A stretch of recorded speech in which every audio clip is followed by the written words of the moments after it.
على محمد وآل محمد. اللهم صل على محمد وآل محمد. سجل بوليك الكريم. بسم الله الرحمن الرحيم. الحمد لله رب العالمين والصلاة والسلام على أشرف الخلق سيد المرسلين وعلى آل بيته الطيبين الطاهرين. اللهم صل على محمد وآل محمد. اللهم صل على محمد وآل محمد. jokkita de darsu mo karamo ko be jokkanno e non hanki e yewtuno en ko hucciti konge fi imamul hasan alayhi afdalus salati wassalam. no geli imamu hasan ay mabben buyno toña kono ko kambe bura toñede. kamɓe noon ɓe tooñano ka gurdam maɓɓe, ɓe tooña ɓaawo ɓe faatike, ɓe tooña hara ko ci'a tooñi ɓe, ɓe tooña hara kadi ko wona ci'a tooñi ɓe. no jeeya e tooña ko ɓe tooñano e gurdam maɓɓe, tawata hara ko ci'a ɓen e hoore mum tigi tigi tigi woni ko ronki wadde ko foti wadde ko nge fewndo imamul hasan. so wattani illa enen fina tawa men on enen en tant que pullo eɗen serti fina tawa men on hino serti e fina tawa arabo enen fina tawa men on hino landi teddungal mawngal, hino teddini tagaɗo, hino teddini mawɗo, naafi noon ha hewtoya imam. sa yi pullo fuuta goɗɗo hewtiɗo de o wiyama oɗo ko sharifajo, no o wayi wo no o wayi haray mawɓe fuuta ɓen no teddinimo. mawɓe fuuta ɓen ko on mawɗo ɗon ko o teddi wo ko o teddi, haray mawɓe fuuta ɓen no teddini on sharifajo ɗo. mawɓe fuuta ɓen no on tigi mawɗo on wayi wo no o wayi haray ɓe jonnaymo place maɓɓe on, ɓe yaltanaymo siko kay boyru ɓe jogii, ɓe jonnaymo teddungal, ɓe jonnamo piiji ɗin fof. kono imamul hasan ndaare arabu kamɓe haqqille maɓɓe no ɓe wayi non no ɓe teddinirno imamu hasana e no ɓe jogitorno imamu hasan. imam hasan yewno ha arabu fewtiti ɓe watti ɓe wiwde ko ayyo hoynoho gonɗimɓe,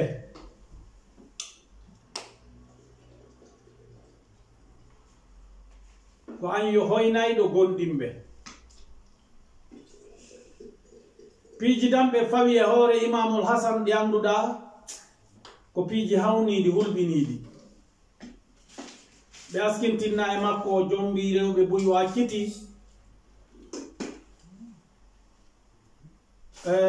imamu hasan muamaraji yande hoore maɓɓe ɗi no ɗuuɗi, ko jama on toñiriɓe kon no ɗuuɗi, tampiniɓe kon no ɗuuɗi. joni noon sa yi goɗɗo wawi hewtanoyde ton wano imam hasan alayhi afdalu salati wassalam, ko dow fuɗɗi koko tappuno ndiyam ɗan kon sakuno liƴƴi ɗin. so wattani illa ɗon geline laaɗo senagolɓe makka ko sulhumo ɓe waɗno sulhul hudaybiya, ha ɓe iwi toon ɓe seeni gadir hum, ɓe wadda ɗon ko ɓe wadda kon ɓe faalirano yo jama on jokkir ko hani jokkude kon. kono ɗum haɗali arabuɓe ɓen waɗi muamara في مغامرة لتدمير الدولة الإسلامية الذي جاء به الرسول صلى الله عليه وآله وسلم، التي جاء به الرسول صلوات الله وسلامه عليه. اللهم صل على محمد وآل محمد.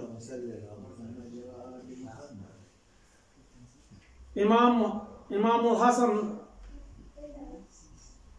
إما قول بقول darano kamɓe imamul husayn ko gogingol hadise wi'unoɗon alhasan wal husayn imamani qama aw qa'ada. ɓe immi ɓe dari ɓe dartani ko ɓe duwa daranade kon ɓe hetti o ɓe ronki hettude o ko ɓe imam ko ɗum haɗi jama on koye on hadise wawata sendidirde al imama wal khilafa imamul hasana ko ɓe toñi ɓe kon ko toña yawtude sifa ko toña ɗe annduɗa hay goto wawata rondade de muññode sowona imamul ma'sum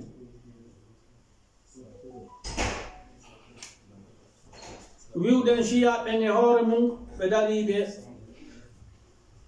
tampini imamu hasana e wiwgol ɓe wonde an sabu jaɓugol ma o sulho hakkude ma e muawiya ko ɗum ɗon addi a hoyni gonɗinɓe ɓen hayni julɓe ɓen kono imamu ali e hoore mum est ce que wona arabu hoytini ɓe yangiɗi ɓe tampini ɓe haa ɓe haaɓi ɓe ɓe haari ɓe est ce que wona arabu e ballal mum ballal damalo ballal ngal ala fiira e fa'ida walli ha noddi imamu husaynu ha hirsiɓe kon ɗum no gaccata imamul hasan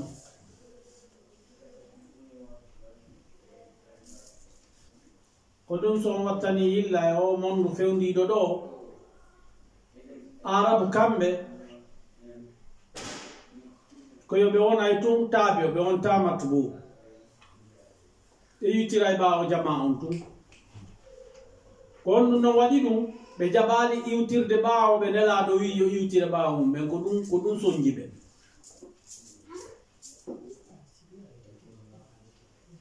ko ɓe ɓanti hoore wotuma ɓe ɓanti ko Allah e nelaɗo mum on wi yo ɓe ɓantu ko tuma ɓe ɓanti ko Allah e nelaɗo mum on ɓanti ko hande arabujo en tant que arabujo e nder 300 millions koɓe ɓuri 300 millions 300 millions tagaɗo tawata kamɓe hay huude ala ko ɓe ɓokkani hay hoore maɓɓe tawata kamɓe économie adna Allah on fof kaka maɓɓe fayda tubbi économie adna Allah on fof fayda sa wattani yilla fayda ko ɓuri hewde kon kaka maɓɓe woni iwrude kono ko honɗum waɗi kamɓe han sinaɓe iwtirɓe ɓaawo ko wona arabu iwtirɓe ɓaawo farisinkoɓɓe hay goto e maɓɓe gaynuɗo haaju ala ko ɗum muawiya ka o tippuno o yaari ton ko lettere so wattani illa ko lettere mo mouhammadou bun abibacry mo windannomo on ko ɗum ko heɗin ɗon ko ɗon wawata famude daƴƴere haala or lettere hino résimi kala ko ɓe wadduno kala anniyeji ma a wiya e jikkuji makko karamokojo on wiyan ɗo istamarra muawiya fi muamaratihi didda al imam الحسن عليه أفضل الصلاة والسلام كما كان في حديث سيدنا علي فكانت حرب السفين ثم معركة النهروان بسبب تمرده على الخلافة ومحاولته لاغتصابها من أصحابها الشرعيين معاوية بن أبي سفيان سويي حرب السفين ودي حرب النهروان ودي هرنا حرب الجمال هندي so yiidi ɗo ɗiɗi ɗi waɗi ko sabu probléme je muawiyata bun abi sufyan ɓaawo noon joni woni sulhul huday sulhu waɗi hakkunde muawiyatu bun abi sufyan e imamu ali woni fatike lagadi intakhaba annasu sayidina alhasan alayhi afdalu salati wassalam خليفة لرسول الله وخليفة لأمير المؤمنين علي أفضل الصلاة والسلام عليه ولكن معاوية رفض البيع للإمام وبدل البيع بماذا؟ بالتمرد كان معاوية أوليد أجابود كجلب بفوج بونتري باو إمام الحسن كون إمام علي كان كوسالي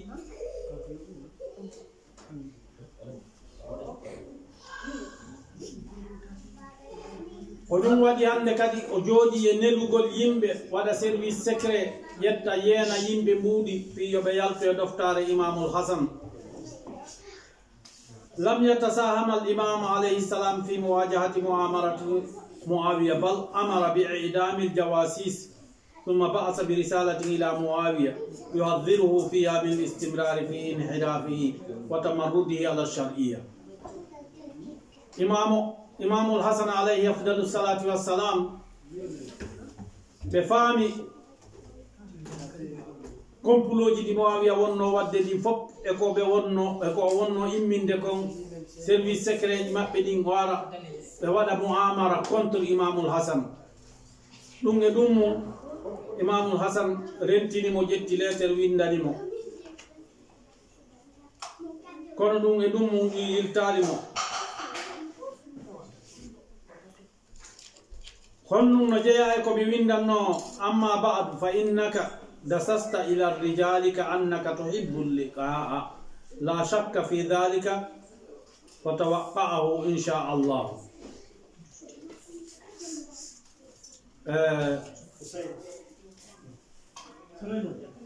ala kulli halin Muawiyatu harimo préparade e hare argol haɓugol Imamu Ali kono o ɗaɓɓi muamara goɗɗo goo. Imamu Hasan prépari ɗaɓɓi jaysu kañum kadi kono Muawiya ɗo e ngunɗon on hare ɗon fuɗɗade ko honnumo waɗi ko mooɓindirgol jama makko on o nodda yimɓe ɓurɓe bonde wano ɗon andi Amr ibn al-As. Amr ibn al-As ƴetten ndaren ko homɓe Muawiya waɗuno conseiller mum e ɓannaɓe tappo makko ha anden ko hombo woni ko honnumo waɗuno.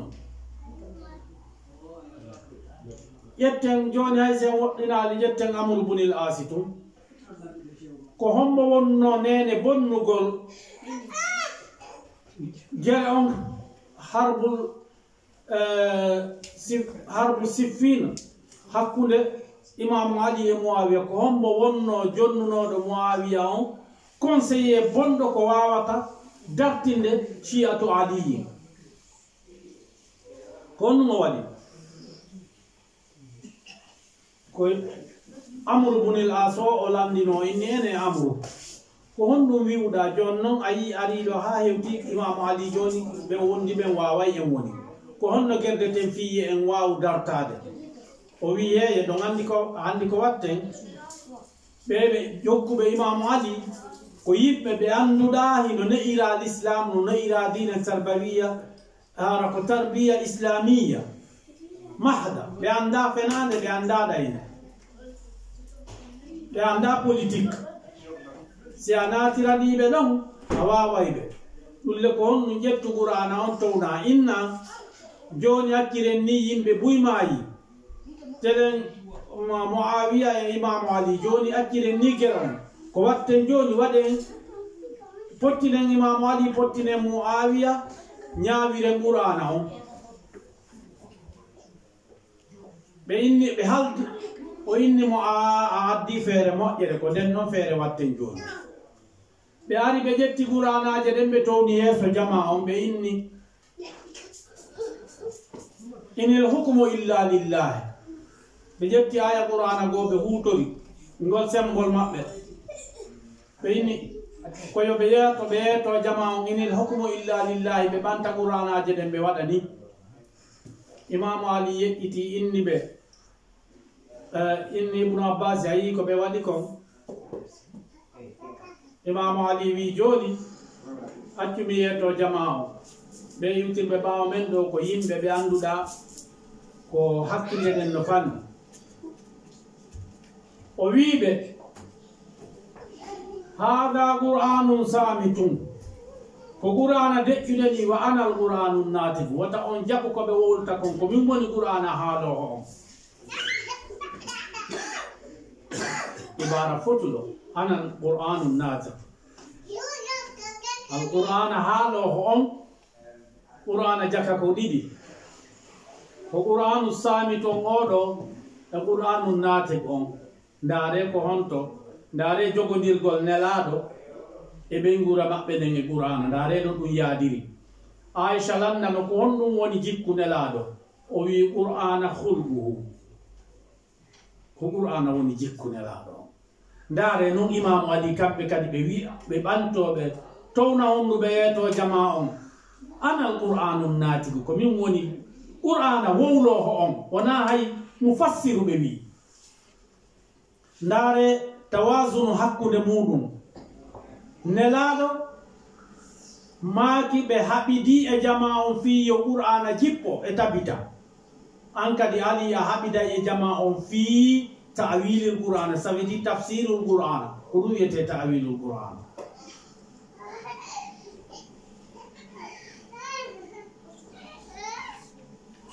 ko ɗum waɗi so on wattani yilla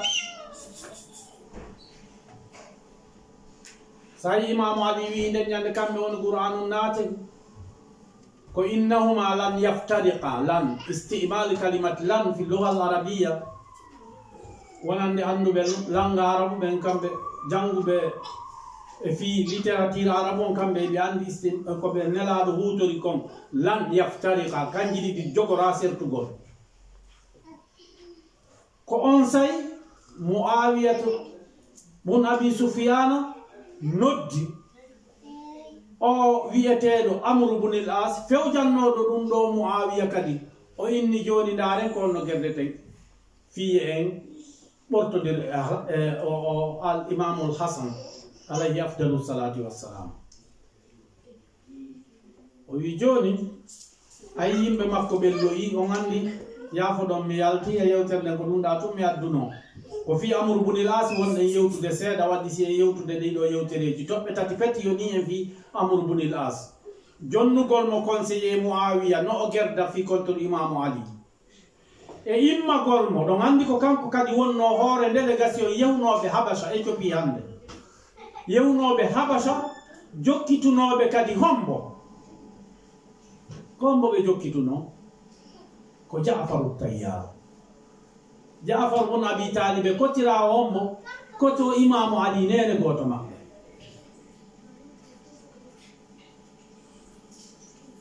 ko on ɗon kadi ɓe imminno arabu imminno yo yahu daroyo contre on délégation mo nelaɗo imminno 90 e goɗɗum hay rewɓe no e maɓɓe attinoɓe yahude habasha ɓe ko ɓen imminano kadi ko amru bunil as o imminano yo yehu yeetoyo lanɗo roi on habasha wonde oɗo ɓeeɗo ko ɓe bonni leydi amen ndin haray ko men ari ko arabu wi yon jonnitumen ɓe men nattoraɓe si lanɗo jaɓuno ɗen ñande jonniti ɓen ɗon ɓe natti ɓe fof ɓe waroyayno ɓe kono ndaren heɓen toɓɓe ɗiɗi pet e yewti e ɓen ɗon kadi ko yewno ɗon kon kanko amru bunil as ɓe gaddinatani e baba makko tertoɗen to baba makko asi bun wa'il mo qur'ana wi ko wi kon hammazin masha'in binamimin mu'tadin ɓawo ɗum ha qur'ana yehi ha innimo ko heɓiraɗo ni qur'ana ko on ɗon tun heɓi mo yenni hoyre ndelle kadi qur'ana suumude ko zanimin o wimo ko ñiñaɗo hiɗen annduno noon fewdo on say haɗi dewle haɓɓetake sina e hiɗen andi ko sifa dewle no yireten woɓɓe no gerda hande wiɓe allah ala ko noon ɓe woni no gerdude ɗum e ɗum mum haɗali haɗi ko ɓi ñiñaɗo joni noon amru bunil as e waɗa ko yimɓe worɓe ɓuuri poɗodirno kombo woni baba makko kombo wiyete kañum nodditirte baba makko ala kulli haalin ko oɗo wiyete amru bunil as muamara contre nelaɗo coalition contre nelaɗo kala ko hoore mum contre imamu ali kanko e muawiya ko hoore mum contre imamul hasan ko hoore muɗum ko amru bunal as o kadi ɗon geɗi yewno ka sulhu siffinen afwan ko kanko kadi wonno ko kan e ibnu abbas oya Abu Musa al-Ash'ari ka jama on duwano windude ɗon ko kanko kadi wonno ko ƴawi après Abu Musa al-Ash'ari wonde yoɓe ittu Imamu Ali ɓe itta Muawiya on say ɓe waɗa moɓe faalawo ko kanko sakkiti ƴawde o holli jama wonde oɗa itti Imamu Ali kanko o watti Muawiya ko o wiyeteɗo Amru ibn al-As Asibun Wa'il musiba e nambara ko on to ɓuri ɓattade ɓuri hulɓinade ko ɓiɗɗo makko on ko deuxiéme écrivain ɓe ɓen ka hadise ɓiɗɗo makko wiyeteɗo Abdullah on ko on non ko jeyaɗo e honoraɓe ka ahlu sunna e jalen makka hadise o ko o wiyete Amru ibn al-As o wi Muawiya ko ni watta in min ja'adat ko suddiɗo mo Imamu Ali tigguno d'origine juif Yémen o wi ko yaha wallan joni waranami modimami walla ma heɓa moodi hara ko lanɗo simi mayi hara ko modima woni lanɗo on hara ko an kadi jonneɗa kadi ɓuuɗi monta jamu hade on say ko kange kaalisi ɓe haldi on say woduno on say ɓeyni ɓe jonna e mo kanko on debbo groupe bande on inni jonna e mo on debbo mbuuɗi ɗuuɗuɗi e kange ɓe haldi o geri o waɗi poson o waɗi Imamul Hasan warugol mo Imamul Hasan ko o wari riɓe kon ko poson mo annduɗa ɓayɓe nafike kamɓe tigi ɓe so'uno ko tetti maɓɓe ɗin wonno nambara natuɗon ka tege maɓɓe kono ɗum e ɗum mum ndaare hikma Allah o e noddi Imamul Husayn ɓe inni Imamu Husayn joni noon hino ko komi ñamminaɗo mi daɗata mi torikema wattinan takko mama soro men kono kosi ɓe jaɓi si ɓe jaɓali wota sonko naɓe wattinoyam ka fof wattina to wotan waɗu hade saboañe fiyam ɗulle ko ommo wino kadi si jaɓi ko ummul mu'minuna Aisha ko ɗum nde ahlu sunna en no wiya e wonde nene Aisha tuubuno ɓaawo hare hakkunde makko e Imamul Ali a taway no yurmi no kirɗi déjà no kirɗi kono ɗum o ƴettirta mbar pucci o waɗɗo o yalta o inna Imamu Husayn wattinta Imamu Hasan takko kaɓe kay mama soro maɓɓe belna ɗon o yewta yewtere hulɓinide o wiya la tudkhilu jaɓanne joni Aisha ko suudu makko ya pas de probléme la tudkhilu fi hujrati man la uhibbu kalima kabira wa aziba ajib jiddan wota on naade ka suudu an neɗɗo mo mi yiɗa baynama nelaɗo no wi ahabballahu man ahabba Husayna ɓe wi kadi kamɓe ɗiɗo Al-Hasana wal Husayn uhibbuhuma allahumma ahibbu man yuhibbuhuma Allah yiɗu kala yiɗɗo ɓe ɗo ɗiɗo o wi ɓe maɓɓe yiɗugol ɓe maɓɓe ko imanum wa bughduhu nifaqu jon noon ko honno goɗɗo wawata waɗirde mugaddimatu sughra o mugaddimatul kubra tawata hara natija on ɗum ɗon koye terde to woletake ma ɗum ɗon yaltataka be plus de ala lawol gongol go sina wona kat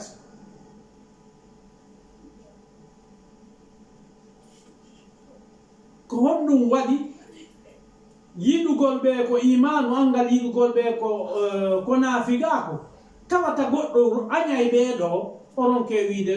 oron ka faamude ka hoore makko wonde ko nafigiji nayo goɗɗo wimo ɗum ye kanko tigi haɗi o faama ɗum taw hara bete na wondunoɗo e nelaɗo nani nelaɗo no yewtade yewtere no yehi tamili on non no faamino kono tawata ko Aisha kadi haray waɗi siɗen sappade ɗum ko yen andu ko homɓe woni arab ko homɓe woni arab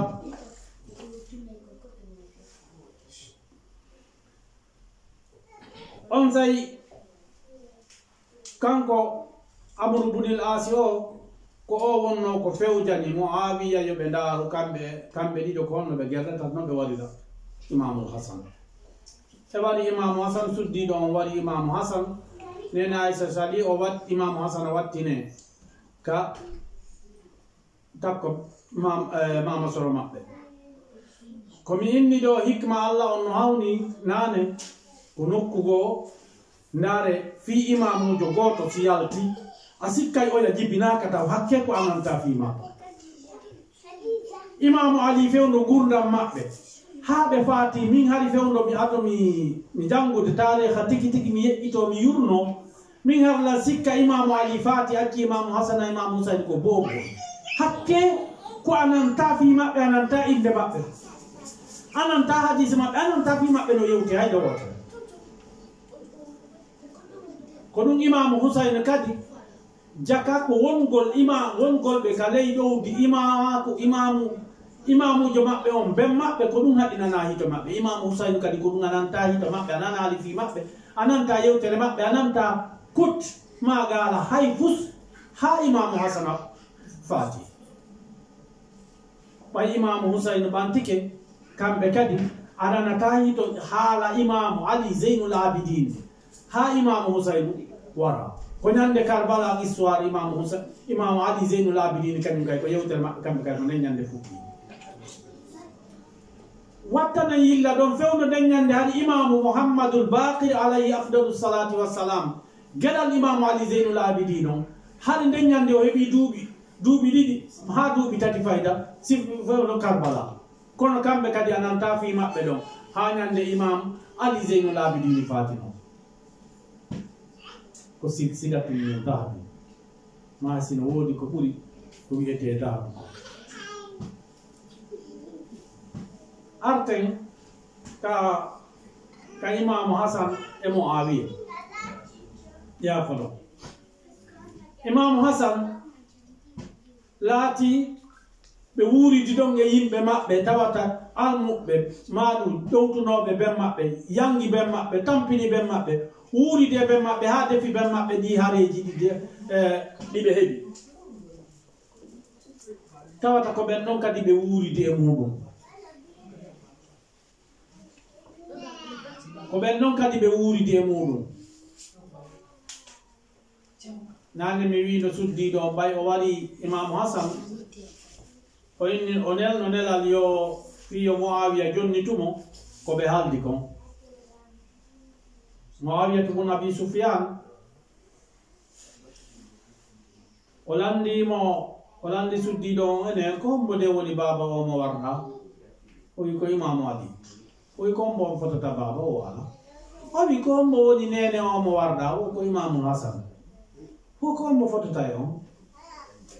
nene Fatimatu Zahra o wi ala ay kanko ndaare de kanko ko wirri ko o wi o ko hombo woni mama soro o ton o wowletake komo sabu mum tagu mum tagira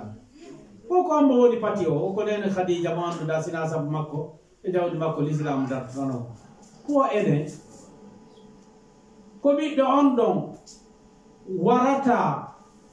fiilaamu tawata ronka warode ɓiɗɗo an on milla yiɗani ɓiɗɗo an on wurdam ɗum ko Yazid o Yazid o jombatama yo khasirati dunya wal akhirah suddiɗo on perdi gurdanji ɗin ɗiɗino naam Imamul Hasan ko ni woni koɓe waɗiri ndaren ƴetten ɗo toɓɓe seeɗaje ni wano tati ma nayi koɓe toɓɓe ɗe ɓe aldunoɗen kana alkhawariji yukhattituna li igtiyali l'imam al-Hasan ndare Imamu Hasan hanno jogui ayɓe groupe uji ɗiɗi alkhawarij ɓeya yaltunoɓe e ɗoftare ben makko ɓen e kañum Muawiya e hoore mum ɓe ɓatiɗodiri e mum ɓen tawi Imamu Ali tenata wawata wonde وكان معاوية يشجعهم من بعيد على ذلك لكي يضطر للإمام قبول الصلح والتنازل عن الخلافة. هاي جماعة بوين رونكي عنده دكهم وادي ها إمام علي وادي صلح حق نمون معاوية بن أبي سفيان. ومعاوية بن أبي سفيان no finansude yimbe iwtirɓe ɓaawo imam iwtirnoɓe ɓaawo imam Hasan e kañum eɓe khawarijiyankoɓe yaltunoɓe deftare imamu Ali hino jonnaɓe jawdi hino waɗa ha ɓe sabota imamu Hasan e goɗɗo ari ha fewti imamu Hasan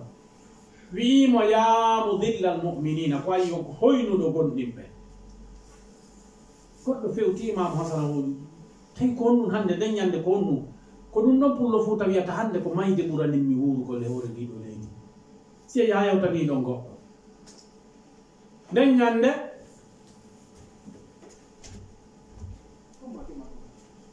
ɓay o financi ɓeɗo yo taw hara koyo ɓe won imam Hasana koyo ndar tawa solution ala si wona ɓe jaɓa ɓe waɗida sulhu e Muawiya ɓe waɗide sulhu Muawiya kono ko ɗum wonno probléme Muawiya hadafu makko on ko hewtugol mo ka pouvoir hadafu imamul Hasan ko maslahati l'islam wal muslimin أخيرا وافق على الصلح حقنا لدماء المسلمين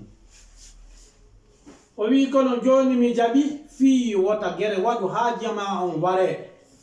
kono ko e dow sarti imam kon be windi hino do bindi ko be winduno ko kanyum imam Hasan alayhi afdalu salatu wassalam أن يعمل معاوية بن أبي سفيان بكتاب الله وسنة نبيه صلى الله عليه وآله go ko delaɗo acci kon e ɓurana on ko yoɗum ɗo ñaawire dawla islamiya hara ko mo nelaɗo accunomo imamu Ali wonno wadde on go Allah yulahiga shi'ata ali bayti nubuwa nayo o jokku o wara siyaɓe ɓe jokkuɓe imamu Ali ɓe jokkuɓe imamu Hasana ɓe kaɓe yiya o ko ɓe nangeteɓe koyo ɓe waɗe ngiru kandu hayna o ko wareteɗi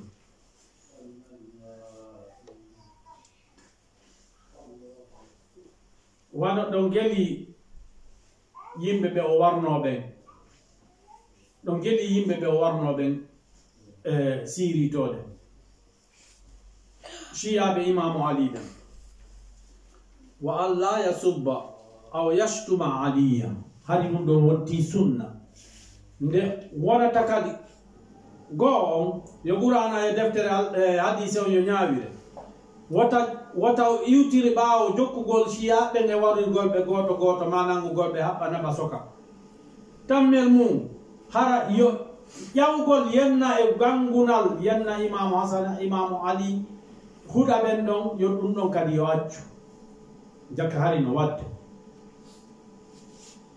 ko ɗum o wi laysa li Muawiya haqqun fi nasbi ahadin lil khilafa ba'da wafatihi kadi kan toɓɓere nayaɓire nden sellanta Muawiya yo toɗɗo lontotoɗomo iɓe anduno ko o fonduno ko iɓe anduno ko Yazid won ɓaɓande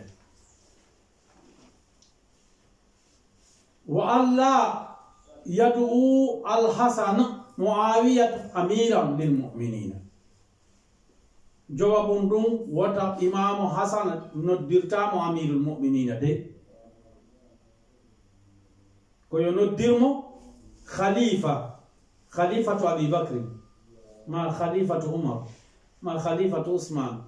en andi ɓen ɗon ko khulafa ɓen ɗon wiyete khulafa amma imama on ɗum ɗon ko goɗɗum go la yanalu ahdiya zalimin ɗum ɗon ko goɗɗum go zalimunan ton zalimina to ton e riwayaji go kono ala kulli halin kanji ɗiɗi ko woni e mum wo hino sello jeega ɗum ɗon ala Muawiyatu an yu'ida al khilafa ila al Hasan fa in tawaffa al Hasan fa ila al Husayn jeɗɗon ko si tawi woni mayde arsurude hakkunde maɓɓe si imamu hasana atti fatade ɓayi ɓe andi o poisonayɓe o wara ɗo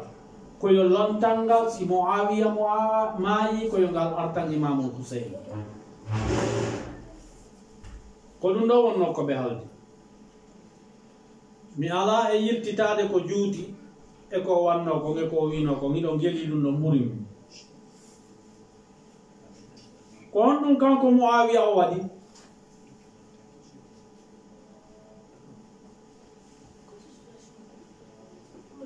كان سيدنا الحسن عليه أفضل الصلاة والسلام يدرك لما عندي أن معاوية لا يلتزم بالشروط لما عندي إمام حسن عندي معاوية هذا ما قال يا بايد مليدي كونو كونو وانو كونو ما وفوس إمام الحسن حتى وتيو يتدو جماعة يو وطن فالإمام أراد أن يعرف الأمة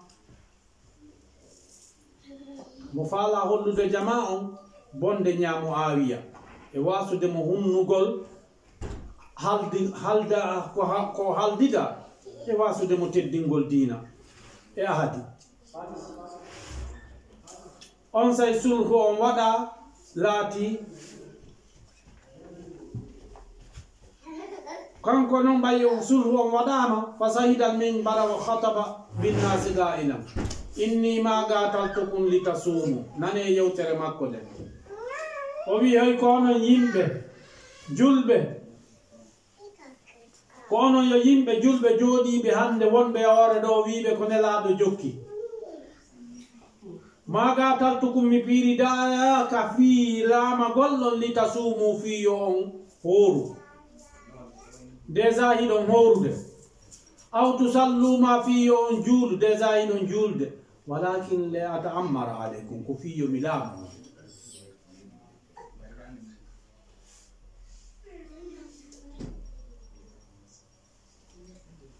ala konon tigi faame wa inna kulla shartin kala condition sharatahu lil hasan aw qabiltuhu lil hasan kala ko mi jabanno kon hasan mo imamu ali fa huwa tahta gadami unno kale teppe ando mi tippi dum e leydi mi walli ni sullu wallanni kono hari haldama to agasi de'iti haldama e sullu on wadde ça veut dire ko ɓe halduno o lontinta goɗɗo ko ɓe halduno o naɓata o ñawira e deftere Allah imamu ali huɗetake e lontal ngal wonanta goɗɗo go sowona ɓe ngure nelaɗo nde mbawa makko ɗum ɗon fop o ƴetti ɗum o wallini e leydi fop o inni hande ɗum fop wonti ka leydi ɓawo ɗum honɗum o waɗi ayyana Muawiya yazidan hakiman anil kufa ƴetti ɗon kisan o waɗi o ƴetti ɓiɗɗo makko wiyeteɗo Yazid o waɗi on non gouverneur on kufa onon fof e moɗon yo Allah newnan on juuroygol imamu ali son hewti kufa on taway ko saare mawde hinde fewno nden ñande hari base militaire ɓurɗo mawnude on ko ɗon woni وكان سيدنا الحسن بمساعدة المظلوم والمقهورين ويستنكر أعمال معاوية وظلمه وعدم الالتزام بالشروط إمام علي هرين وانغو ميتو جماعة وييدو إمام الحسن عليه أفضل الصلاة والسلام نجند دون يتو جماعة وييدو معاوية كوني ودكوني وييو فيرتيكو هالداكو فوني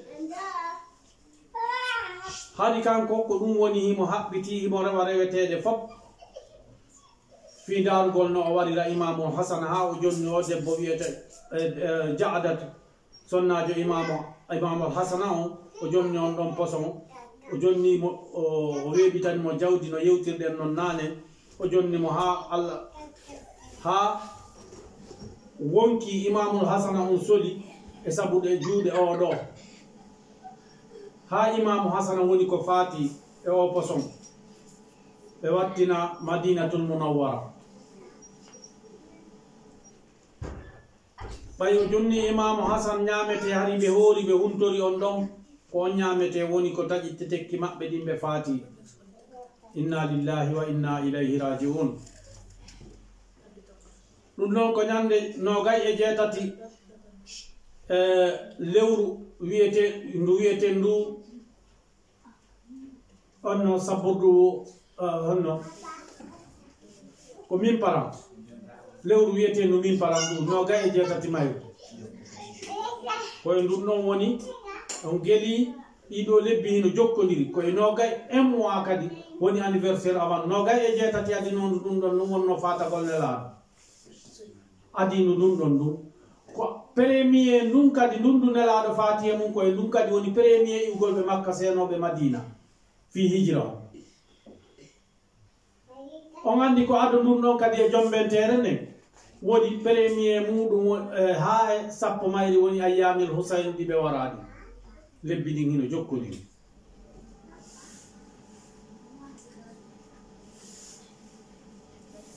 محمد وآل محمد اللهم صل على محمد وآل